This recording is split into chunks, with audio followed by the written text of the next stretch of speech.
think we looked at the assets. We see obviously world-class educational infrastructure here. But I think the other thing that surprised me the most is, what some of the existing successful entrepreneurs in town have done. Although I've driven by this building 1,000 times in the year I lived here, I hadn't met David until today, which is my fault, not his.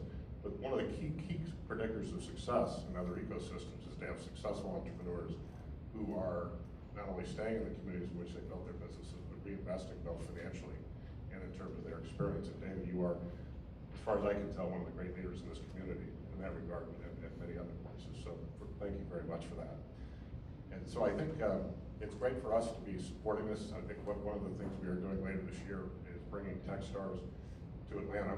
This is one of the things that we identified as a great thing for a metropolitan area like Atlanta to have different types of incubators, accelerators. Techstars is a highly successful, well-known incubator accelerator organization, not only in America, but around the world. And so we are very excited to be sponsoring that. We'll have an opportunity to work with many of the local entrepreneurs as we do that. We're in the final stages of hiring the MD for that program, and we'll announce that, I hope, in the next couple of weeks. Our Techstars program will be down in Ponce City. I now want to thank or introduce our moderator for today's program. David Cummings is the founder, in case someone didn't know, but he's the founder of where we are today, Atlanta Tech Village. He is also the CEO of Atlanta Ventures and has invested in over 25 startups. We're honored to have him lead today's discussion. Please welcome David Cummings.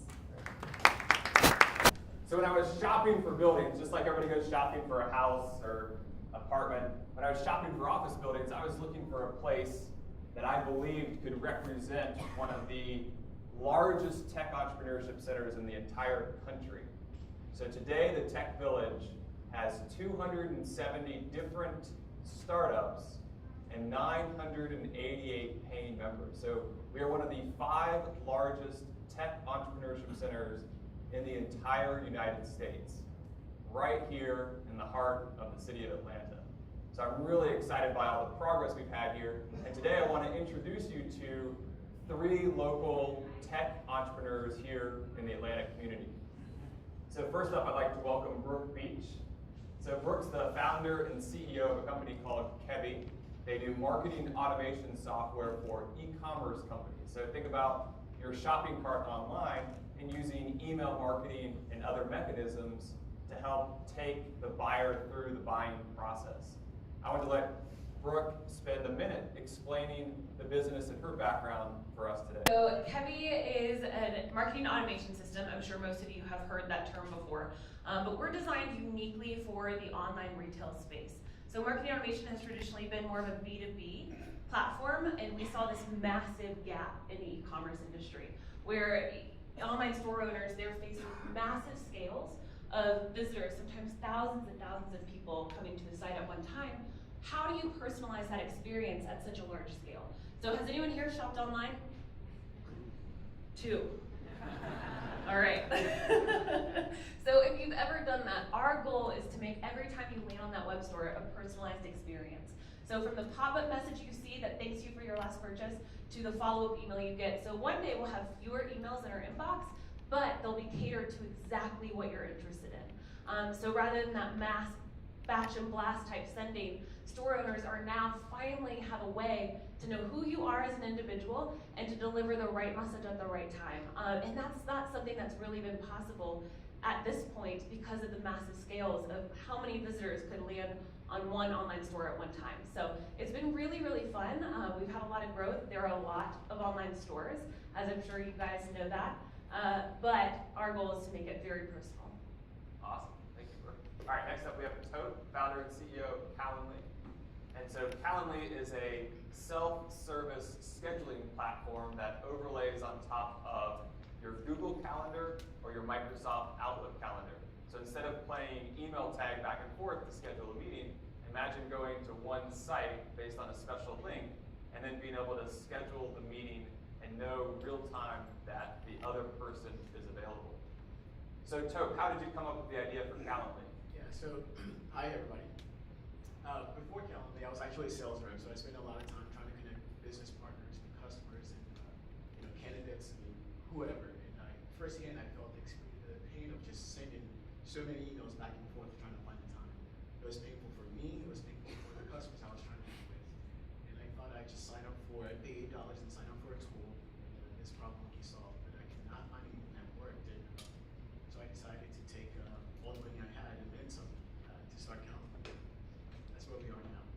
And today, Calendly has over how many paying customers? Yeah, so we have very close to 13,000 paying customers. Last month, about 300,000 people used the product, and that number continues to grow double digits every month.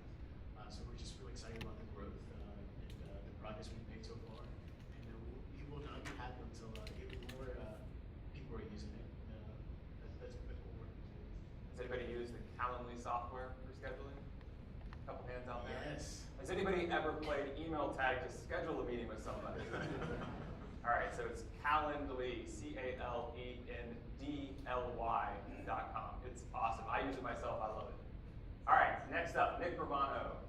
So Nick is a successful entrepreneur. Nick's who we want to be when we grow up. He started the company and then sold it to a large publicly traded company last year and did very well. So Nick represents the entrepreneurial success story that we're looking for here in Atlanta. Starting a company not too long after graduating from Georgia Tech, building the company over the course of many years, and then having a great exit to a large publicly traded company. And so for Nick, tell us about Sign Up For. What did the company do, and what made you guys one of the winners in the market? So, is anyone familiar here with the company by the name of Cvent? Show of hands. Cvent was the company that purchased us. What Sign Up For did is we saw, after the Olympics, we saw an opportunity in the market to help people register for events such as this. But what we quickly saw that kind of became a pivot for us is the money spent on these events for corporations can be anywhere between 1.1 to 1.3% of their top line revenue. So in large organizations, the management of the flow of those funds throughout the organization is very, very complicated, very, very difficult, and very, very hard to identify the ROI. So what we did is we helped with the logistical side of the event, the registration, this piece that we all did to come here. We helped with the travel aggregation, and then we created a mechanism to approve spend for events for corporations. So by the time we sold, we'd worked with 25 of the Fortune 100 and about 100 of the Fortune 500. That's awesome. The first question for the panel this morning is around the Atlanta experience as an entrepreneur. What's gone well in your entrepreneurial journey in Atlanta? And then we'll do a follow-up question as to what have been some of your challenges in the entrepreneurial journey. So we'll kick it off with Nick. Nick, what are some of the things that you think Atlanta did really well for your entrepreneurial journey? Well, you know, in my case, it was a long period of time. But what I can speak to is Atlanta has changed the support structure for entrepreneurs. So this building, when I started in sublets for 6 months, and every 6 months we were moving, and every 6 months we were figuring out where to go and finding different outlets to help us understand what are the business requirements. Excuse me. What are some of the legal things that I need to think about as a business, right? Most entrepreneurs start a business because they see a technology gap and they focus on the technology as we did, and they're not focusing on the business. So I think Atlanta has done a phenomenal job between Entrepreneurs Organization, Switchyards, what David's done here with the Atlanta Technology Village to support the entrepreneur in their journey. When you put a bunch of entrepreneurs in a building together and they're all working on products and you can offer them different learning opportunities to better improve their business, that's going to help Atlanta. I think that's absolutely phenomenal. I think Atlanta is unbelievably supportive and really good storytellers.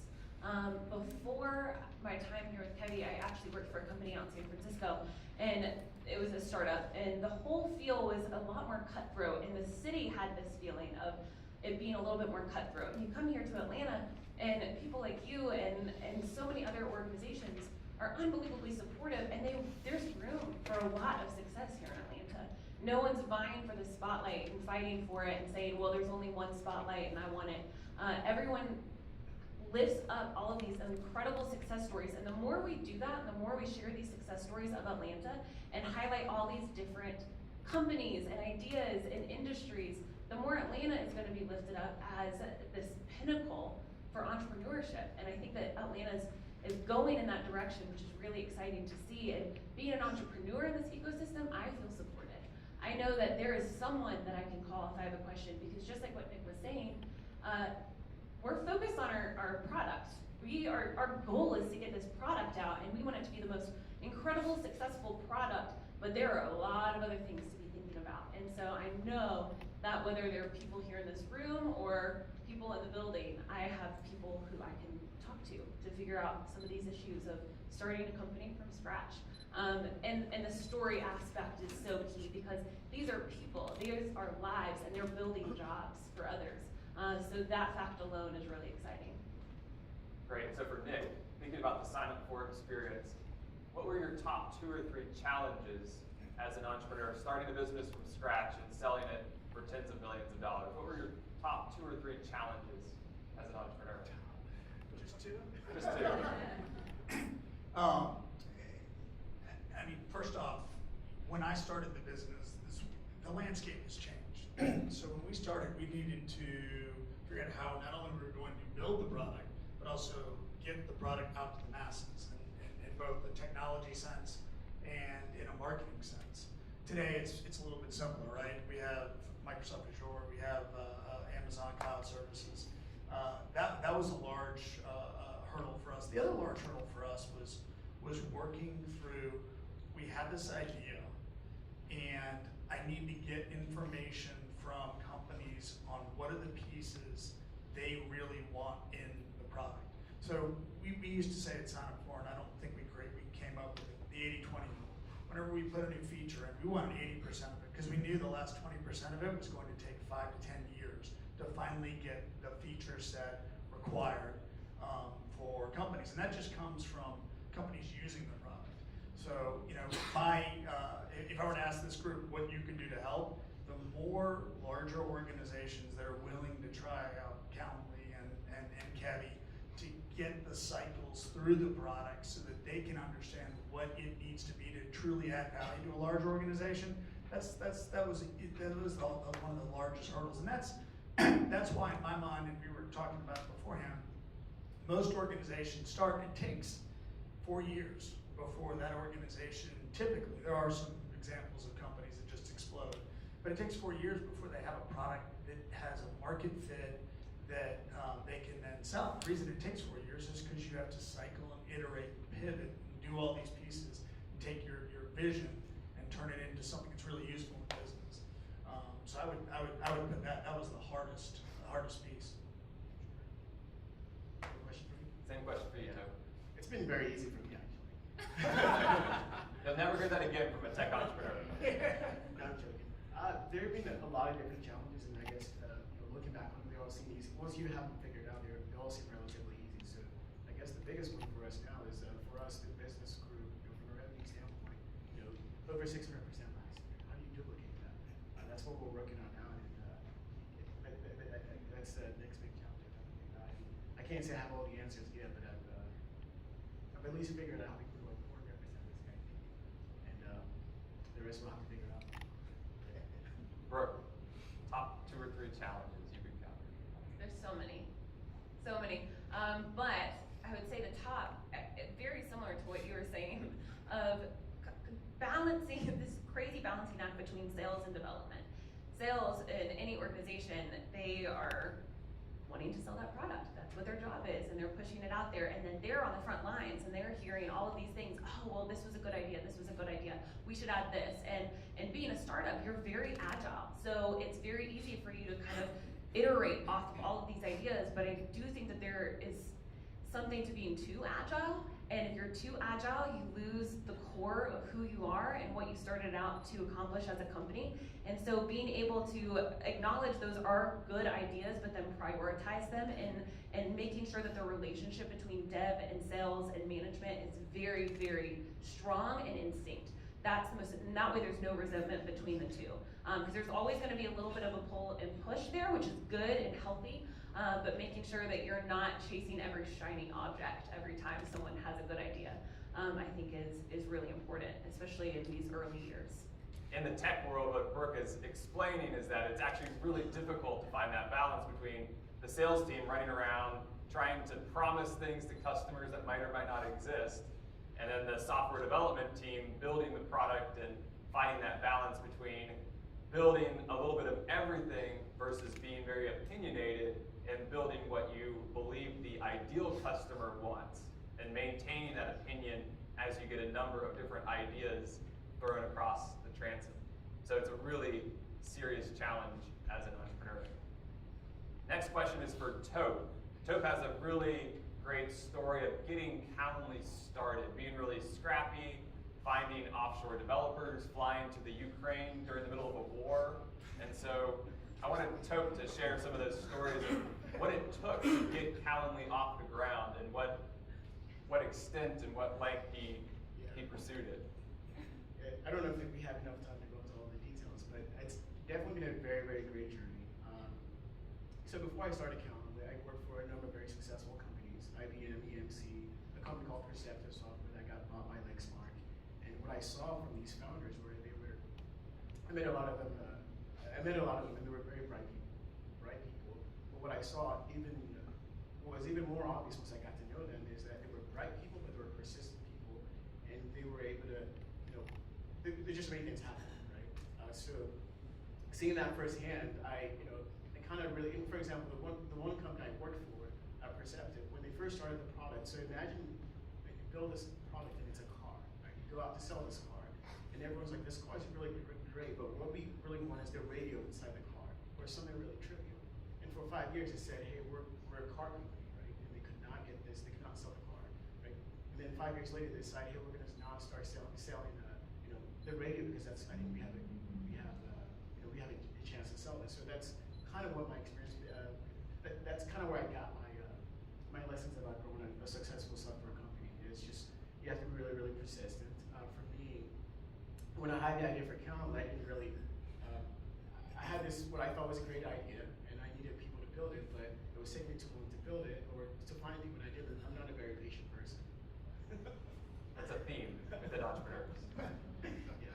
So rather than wait and find the right person, raise money, I started doing it, and I found this company in Kiev, and they asked me really, really tough questions, and I thought I had it all figured out, as I always think I do, but they challenged me every time I got on the phone with them. They asked me questions I didn't have answers to, and I would go back and I would do more research. So of all the people in the world, there are lots of companies here in Atlanta. These people in Kiev were really challenging me, so I got on the plane, and I went to Kiev, and met with them, and it's just it made me feel even stronger about the idea, and I just couldn't wait to implement it.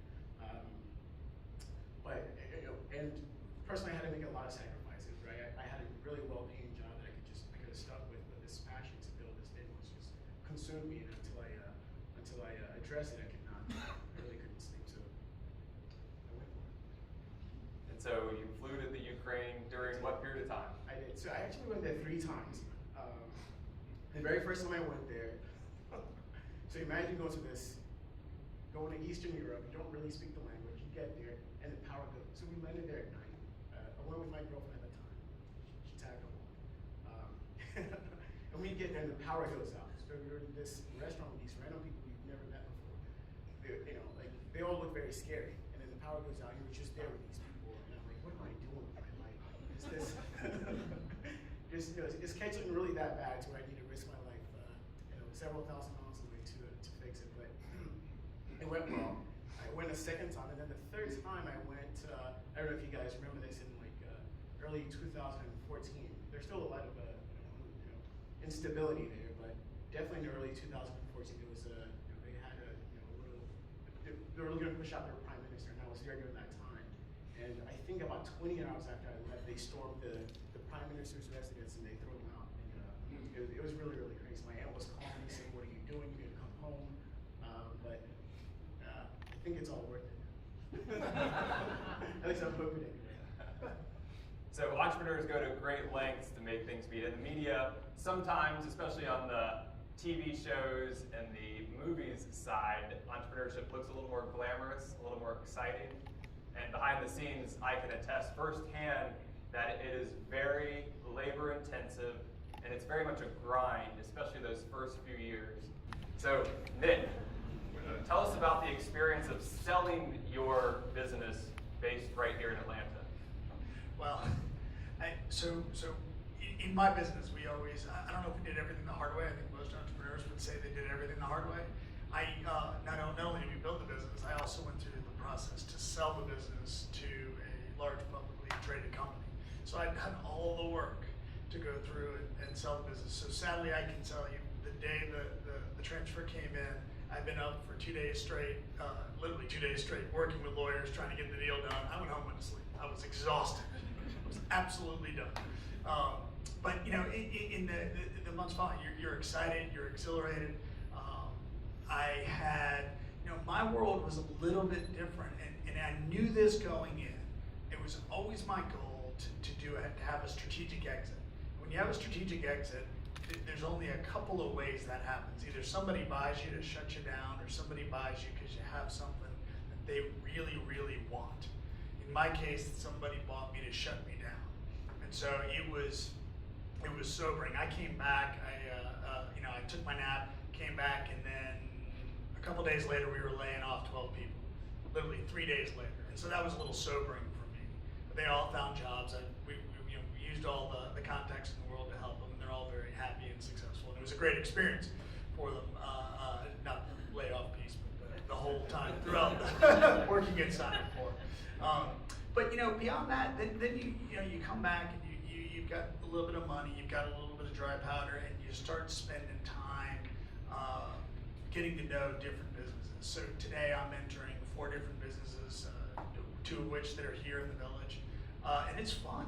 It's fun to go back out and give back a little bit and look at different ideas and see if there's a way. You know, most entrepreneurs, again, this is something we were talking about earlier, most entrepreneurs are good at a variety of things, but all entrepreneurs are good, really good entrepreneurs are good at connecting the dots. We just kind of see through what's going on in the market and say, you know, what if you did this? And that's kind of a fun thing to do. And I really thoroughly enjoy spending time with these entrepreneurs and talking about their products and helping them think through the market and think through a strategy of how you bring it to the market and understand what is the why of what they're doing and why would somebody buy that product? What's the value proposition? So I mean, that's you know, it's fun. It's exhilarating. It's extraordinarily lucky to sell a business. Most businesses don't. You know, I think for me, it's the next chapter now. Now I'm trying to decide, do I start it again and go through what these 2 folks are going through, the 4 years of pivoting, learning, messing and learning and making mistakes and deciding what you put into the product, or do I work with somebody like a David and find somebody that's kind of already done a little bit of that where we can say, all right, now let's go scale. So for me, I'm just spending time as much as I can learning different businesses and trying to help. What's something that would be amazing to have, but you don't have it yet? So, Tope, what would you like to have that you don't have in the business yet? So much. I think one of the challenging parts of kind of growing a business, you know, David mentioned earlier that I really grew the business in a very scrappy way. And growing it in a scrappy way also means that, you know, you have to find people who may not necessarily have done what you're looking for them to do, what you're hoping they're able to do, right? So you have to be a little bit ahead of, you have to find them maybe, 2 years before they're the next Mark Benioff, for example, right? And what that means is sometimes it takes, some amount of time to coach them and get them to where you want them to be, and that takes a lot of time. But nonetheless, so it'd be good if I could have, a bunch of executives that work for me that had done it before. But today that's not the reality, but hopefully that'll change soon. Great. I would say talent, the talent acquisition process is arduous and time consuming, and so if I could describe on paper exactly what we want and they appear, that'd be fantastic. Dream one day, new startup idea. And then the other one is awareness. I think that when you are in the phase of Calendly and I, we're getting to the point of, hey, our names are getting recognized. Kevy, Calendly, people are starting, the buzz is out there, but the more stories we can tell about the company and our customers, the faster more customers on board. So it's this really weird catch-22 when you're in this certain growth phase of, hey, we've got a product, customers are onboarding, but if we want to go after these bigger fish, then they need some great credibility, success stories, PR. So what magic wand, lots of press, lots of PR, lots of customer success stories out there, because those are the stepping stones to the bigger companies. So when people think tech startups, they often think venture capital. They often think about investors and the fundraising process. And so the next question for the panel, starting with Nick, is how did you think about fundraising in your business, and how important do you think venture capital or outside capital was to your business? So really thoughts on capital. Yeah, I mean, nobody can start a business without capital. And, you know, in Sign Up For's world, we started in '99. So we raised a little bit of money from friends and family, and then we all remember 2000. So we were very capital starved. And we were starved through probably, I guess, around 2004 is when the world kind of opened up for us. Without capital, it's very rare that entrepreneurs have the persistence to be able to continue to push through. My partners and I can't tell you why we did it. Probably because we were motivated by taking money from our parents, and we didn't want to see our parents every Easter, Thanksgiving, Christmas, and have to have the story come out. But I mean, these two, I'm sure, will share the same story. Most of us, you don't make a lot of money, you work a lot of long hours, a lot of people doubt you, and without capital, it's not possible. We didn't raise a fair amount of money, and there's been a number of companies that have raised an awful lot more, and as I turn my next chapter, I would certainly push more towards raising money. It makes it simpler. What capital does, in my mind, for a business is it accelerates a business. If you have a good idea and you have a good marketing plan and you've done all the product fit pieces and you know that it's something that's going to be successful, capital enables you to really go after the market. And without capital, if you grow organically, which is how Sign Up For grows, it just takes, it's a longer process. It's a longer process to get your name out. And you know, for me, that's the only reason that I would raise capital, and I may be different than a number of folks, but once you understand and you're growing at 600%, that's when you know you've got something, and you know you have something that people want, and that's when you go out and get capital, and you take the risk. Because the other piece of capital that David knows, and I'm sure Brooke and Tobe know, is at every step when you go out and get capital, you take everything you have and you put it on red, and you hope that you get to the next phase. So it's a challenge for a number of entrepreneurs, and you have to have that decision to just say, I'm going to go for it. I want to grow a business. I want to I want to take a business to 100 million, take it public, or I want to take a business to 50 million and sell it. But you got to have that vision and real drive, and it's just not possible without capital in my mind. It happens from time to time, but in general, it's not possible without capital. So Tobe started his business without any outside capital, got it to many thousands of users.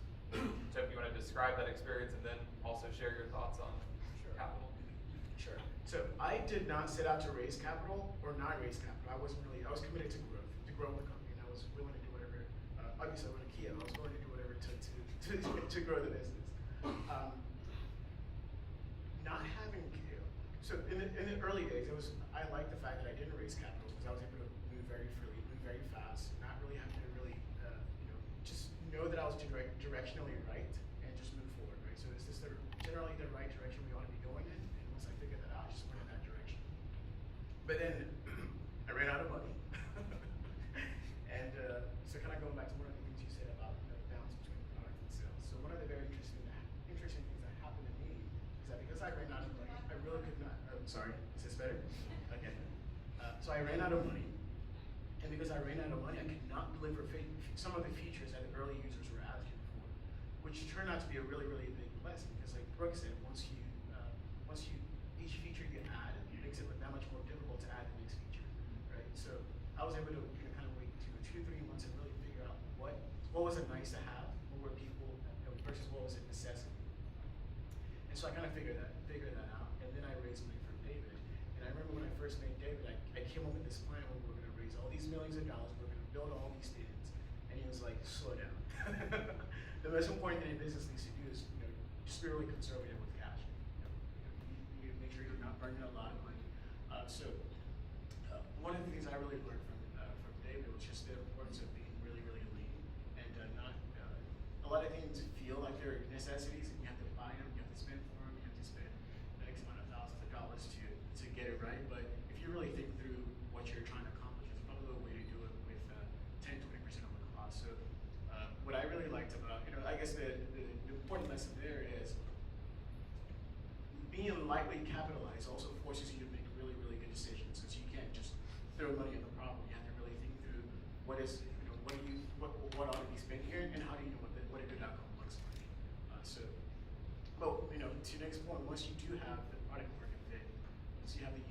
economics in place, once you have a repeatable and consistent way of acquiring customers and and generating money from them, then you probably want to raise as much money as you can to grow the business 10, 20x. So a quick point of clarification, I don't think the most important thing is to be conservative with cash, but I do think the most important thing is to stay as close to the customer as possible. So listening to what the customer asks for as opposed to building new features in a vacuum. A quick aside, we have Allison here, the Executive Director of Venture Atlanta. Allison, how much money have Venture Atlanta presenting companies raised? Over $1.6 billion. So startups that have presented at the Venture Atlanta annual conference, which is in October every year, including Nick, have raised over $1.6 billion. So there is lots of capital flowing to the region.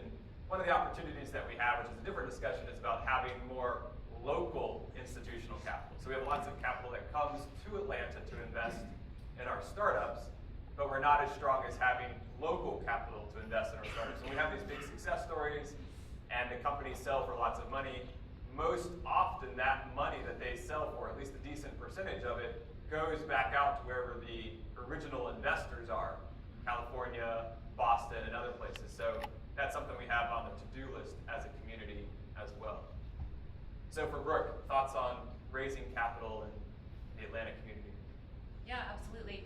Going back to what Tope said, when you are running lean and you're figuring out this product market fit, it's really important to not throw cash at it and to actually think through what is needed, what does this process look like, because there's really two ways of solving the problem. One is throw money at it and see what happens, and the other one is being very intentional to be close to the customer, to listen, to get the feedback necessary, so you're not 6, 7, 1 year down the road saying, hey, we shouldn't have put money here, why didn't we listen to what these guys were saying or to what these customers were saying. And then also completely agree that we need more local capital, whether that is more angels, whether that's more institutional money, but keeping it in Atlanta. And I think that different organizations like Choose ATL and Chamber are doing an awesome job of building these new sandboxes of finding fundraising. Yeah, but you are, and it's so awesome, and the buzz in the entrepreneur world they're really excited about it, to say, hey, we don't have to go across the globe to try and find money. We can keep it local, we can keep it here, and we can keep these stories in Atlanta, and so we all get a piece of this awesome pie that we're building. So I think that having more local sandboxes here in Atlanta is really important. Also the connections here, meeting different people opens those doors of relationships and opportunities, because there is a difference between just cash and smart money. And good entrepreneurs, they're looking for smart money. They want people who can help open doors and make intros and lead them in the right direction, rather than just write me a check and I'll figure out what to do with it, thanks. There's some of both, but having smart money, people who are close to the customer and want you to succeed and believe in your mission is really important. So one